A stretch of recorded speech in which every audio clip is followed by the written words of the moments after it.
Hey, what's going on, guys? So today we're going to be addressing an issue that pretty much any Mustang with the MT82 transmission experiences is just the sloppiness and the feel of the shifter and rolling through gears. Hopefully this is going to make a big improvement over that issue, because it can get annoying after a while, being quite honest. If you're stuck in stop and go traffic, you can just kind of feel it. Almost feels like the transmission is flexing when you're going through the gears and stopping and starting up just for a short period of time. It's can get pretty annoying. So what we got here is the transmission mount piece. It goes in between the cross member. It's supposed to harden it up a little bit, stop it from flexing so much, and hopefully that's exactly what it'll do.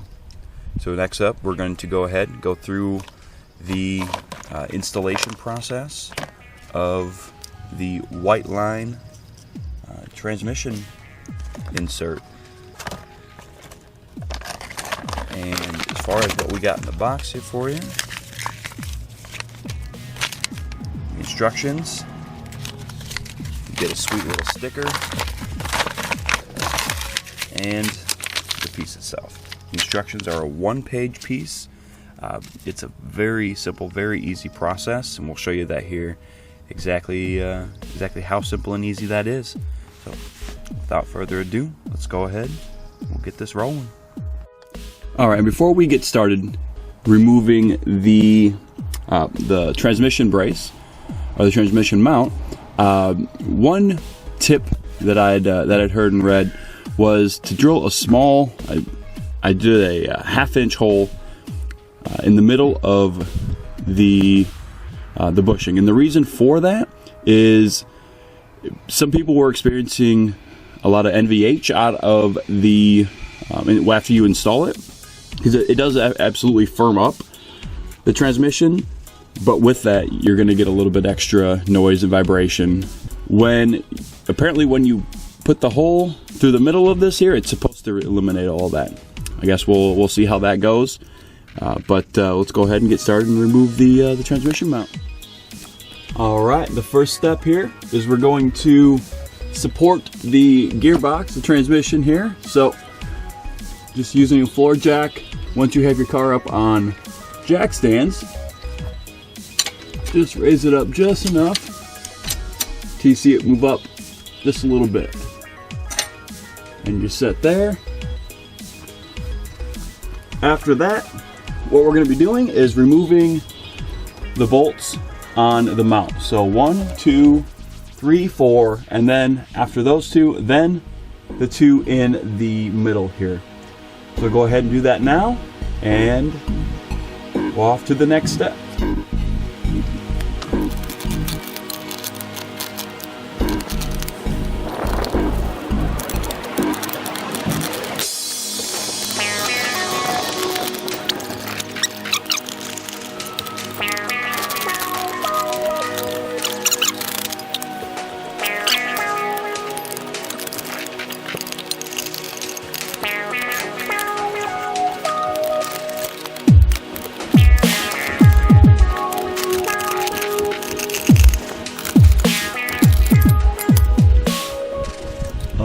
Now, here is where this piece right here goes right in here.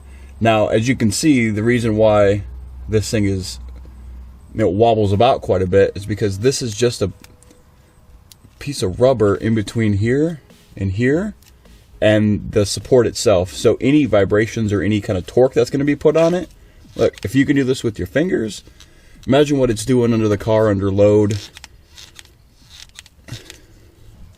So we're going to go ahead. Let's work this piece in, get it in, and take her around the block, see how she feels.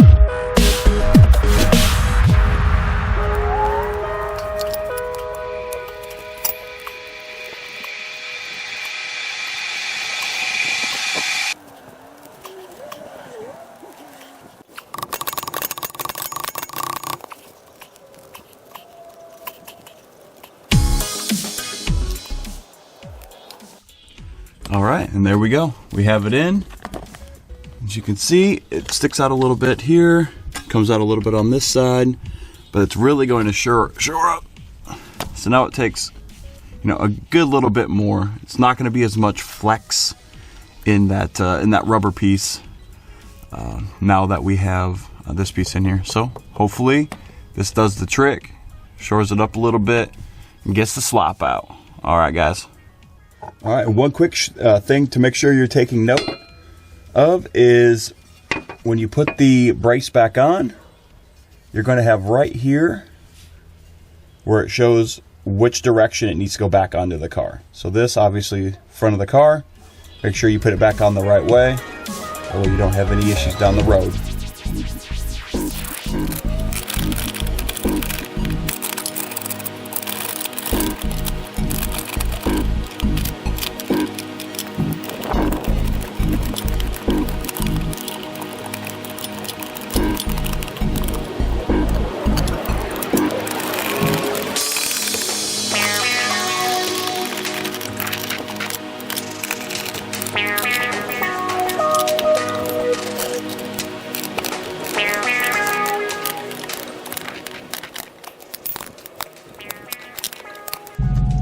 Hey, what's up, guys? So now we're going to take the car around the block, check out the support bushing, see if it's really had any differences or changes to the functionality or the feel of the shifts. Supposed to make it quite a bit more kind of stable. Doesn't really feel like it's flexing around as much. So we'll go ahead, let's take it around and see how we feel. First of all, let's before we do that, we'll rev it up a little bit here. Right there. So one thing you can feel right off the bat, between like 1500 to 2000 RPM, there's a slight vibration in the transmission with the actual insert in. So you can actually feel a little bit of a kind of a shimmy or a shake in the actual transmission. So let's go ahead and take it around here, see if we can feel the difference.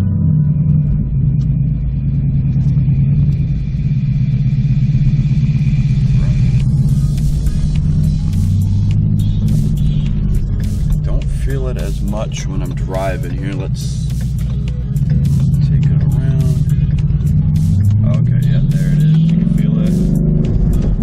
It's definitely a vibration that was not there before I put the insert in. Transmission feels like it definitely has a little less flex to it. It feels like it kind of like it sticks together a little bit better through the shifts. Oh yeah, it's feels much more solid, even though I have a short throw in. The issue was that it still was a little flexy. It was definitely better with the short throw, but it really feels like with the transmission insert in that it's even that much more really together. Definitely a good feeling, but that vibration worries me a little bit. We're going to see kind of what else we can do about that. I'm going to be changing the transmission fluid in it here in the next, I don't know, week or so. And hopefully I can put that together in a video and kind of show you guys how to do that. But hopefully that helps with that issue, because you can definitely feel a little bit of it's like just like a little bit of it's a rattle or a vibration that you can feel through feels like it's almost through the whole car, how you feel it. So overall, I would say I would do the transmission insert. Make sure that you drill that hole in it too, because that's supposed to help a little bit with that vibration, I guess. And then we'll put together, do another one for the transmission fluid, and hopefully that will kind of fix the rest of the issues that we're feeling with the tranny. So thank you guys for watching, and catch you the next time around.